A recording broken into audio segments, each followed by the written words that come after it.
आपल्यासोबत राष्ट्रीय ओबीसी महासंघाचे राष्ट्रीय अध्यक्ष बबनराव तायवाडे आहे। सर, मनोज जरांगे यांचा परत एक नवीन अल्टिमेटम आणि परत एक घोषणा 288 उमेदवार आम्ही पाडू, कशा प्रकारे बघता? हे बघा, मी याआधीसुद्धा बोललेलो आहो की 288 उमेदवार पाडू हे जे मनोज जरांगे पाटील वारंवार घोषणा देतात, आव्हान करतात। माझा इथे पहिला प्रश्न असा आहे की 288 आमदार ते कोणते पाडणार आहे आणि कुणाला पाडणार आहे हे त्यांनी जाहीरपणे घोषित करावं। ते भाजपाचे पाडणार आहे, महायुतीचे पाडणार आहे की महाविकास आघाडीचे पाडणार आहे की आणखी कुणाचे पाडणार आहे आणि कशा पद्धतीने पाडणार आहेत? एक तर पाडायची असेल तर कुठल्यातरी एका आघाडीला समर्थन द्यावं लागेल किंवा स्वतःचे उमेदवार उभे करावे लागतील। त्यांना जो कुठला मार्ग निवडायचा आहे तो त्यांनी निवडावा, त्याचं त्यांना स्वातंत्र्य आहे, आमचा काही त्याला विरोध नाही आहे, परंतु स्पष्ट भूमिका घ्यायला पाहिजे। आज त्यांची भूमिका ही स्पष्ट नाही आहे। जोपर्यंत ती भूमिका त्यांची स्पष्ट होत नाही तोपर्यंत त्याच्यावरती आम्ही कुठल्याही प्रकारचं त्याला काय म्हणू की हे देऊ शकत नाही, ज्याला काय म्हणू की आव्हान म्हणा किंवा एक टिप्पणी त्याच्यावरती करू शकत नाही। स्पष्ट नाही होऊन राहिलं ना, ज्या दिवशी स्पष्ट होईल त्या दिवशी आम्ही मग आमची भूमिका मांडू। कुठेतरी जरी ते मराठा समाजांच्या आरक्षणाची मागणी करतात तरी असं एक चर्चा आहे की स्थानिक स्वराज्य संस्थांच्या जे आरक्षण आहे त्यामुळे कुठेतरी त्यांना ओबीसीमधनंच आरक्षण पाहिजे, हे कितपत तथ्य आहे असं वाटतं तुम्हाला? तुमचं काय ऑब्झर्वेशन आहे? नाही, ती तर सर्व जनताच बोलते ना, ती महाराष्ट्रातील संपूर्ण जनताच बोलते आहे, कोणी बोलायचं काही कारण नाही। कारण राज्य सरकारला जे शक्य होतं ते राज्य सरकारने अतिरिक्त 10% आरक्षण त्यांना दिलेलं आहे। त्याच्या आधी त्यांच्यासमोर EWSचा सुद्धा मार्ग हा उपलब्ध होतात। 2-2 प्रकारच्या आरक्षणाचा फायदा ते घेऊ शकत होते।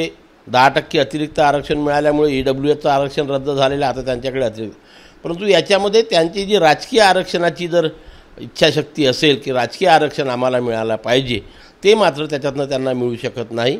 कारण राजकीय आरक्षण हे फक्त SC ST आणि OBCलाच संविधानाप्रमाणे मिळत असते। मराठा समाजाला का मिळू शकत नाही? ते कोणत्या अशा अटी, म्हणजे जे पात्रता आहे आरक्षणाची त्या अटीत बसत नाही?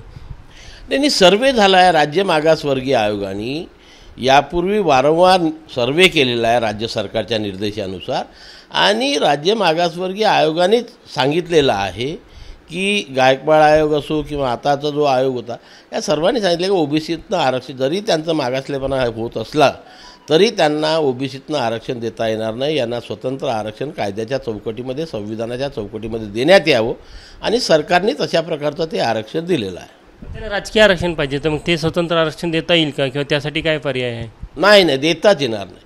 कारण संविधानामध्ये राजकीय स्थानिक स्वराज्य संस्थांना आरक्षण हे फक्त SC ST आणि OBC कॅटेगरीला दिलेलं आहे।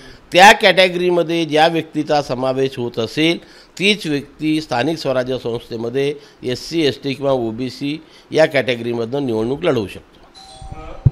सर्वेक्षणामध्ये ही गोष्ट देखील पुढे आली की मराठा समाज हा राजकीयदृष्ट्या पुढारलेला समाज आहे, त्यामुळे OBCची जी OBC प्रवर्गामध्ये त्यांना येण्यासाठी अनेक अडचणी आहे। जे त्या मूळ त्यांची जी मागणी आहे राजकीय आरक्षणाची, तिथे ती एक अडचण आहे?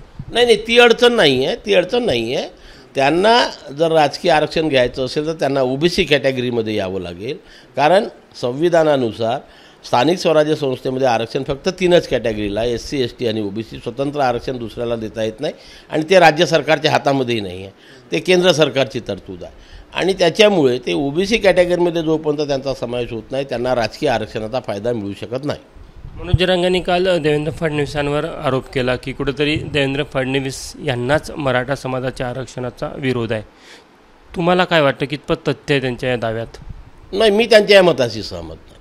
हे बघा, यापूर्वी मागच्या अनेक दिवसापासून जे प्रयत्न झाले त्यामध्ये सर्व पक्षीय नेत्यांच्या बैठकी झाल्या, सभागृहामध्ये हा विषय अनेकदा चर्चेला आला, पण कुठेही त्याचं निष्पन्न निघालेलं नाही आणि संपूर्ण सभागृह काय कोणा एका व्यक्तीच्या म्हणण्यानुसार चालणारं नाही आहे। त्यामुळे मी मागेही बोललो की कुठल्याही व्यक्तीला व्यक्तिशः दोषी ठरवणं हे कुठल्याही आंदोलनकर्त्याला शोभा देत नाही। होते बबनराव तायवाडे, त्यांनी मराठा समाजाच्या आरक्षणासंदर्भात आणि मनोज जरांगे यांनी घेतलेल्या भूमिकेसंदर्भात राष्ट्रीय ओबीसी महासंघाची भूमिका मांडली आहे।